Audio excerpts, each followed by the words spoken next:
নমস্কার বন্ধুরা, আজকের কালেকটিভ রিডিংয়ের জন্য ইউনিভার্সের তরফ থেকে কি মেসেজেস আছে আসুন দেখে নেওয়া যাক।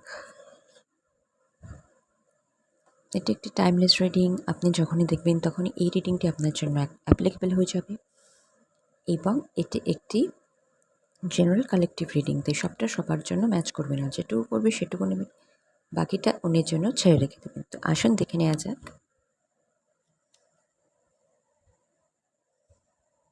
Okay, the queen of once energy. কেউ ভীষণ রকমভাবে ইন্সপায়ারিং এনার্জিতে আছেন, ইন্সপায়ার করছেন, মোটিভেট করছেন। এস অফ কাপস, কোনো নতুন সূচনা হতে চলেছে ইমোশনাল ফুলফিলমেন্টের দিক থেকে, কিছু নতুন সূচনা। ওয়াও! এস অফ কাপস, তারপরে টু অফ কাপস, কোনো কানেকশান আসতে চলেছে আপনার লাইফে বা হয়তো এসে গেছে। পেজ অফ ওয়ান্স, যেটা নিয়ে আপনি স্টেপ বাই স্টেপ এগোতে চাইছেন, আপনার যথেষ্ট কৌতূহল আছে।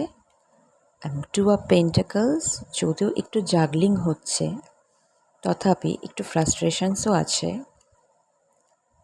আচ্ছা, টেন অফ ওয়ান্স,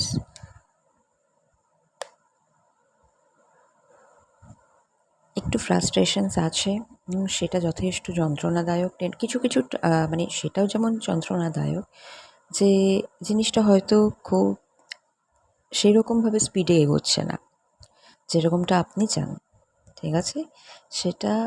এবং পাস্টের কিছু বা অতীতের কিছু ঘটনা বা স্মৃতি আছে যেগুলো টেন অফ ওয়ান্সের মতন আপনাকে এখনও তাড়া করে বেড়াচ্ছে, দ্য হাই প্রিস্টেস। এবং আপনি জানেন আপনাকে কী করতে হবে, the wheel of Fortune.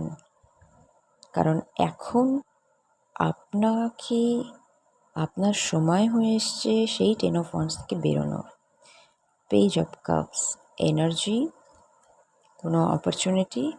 S of pentacles, যা কিনা আপনাকে একটা স্থায়ী এবং ভীষণ স্টেবল একটা নতুন সূচনার দিকে এগিয়ে নিয়ে চলেছে। তো আজকের জন্য এটুকুই, আবার পরে দেখা হবে।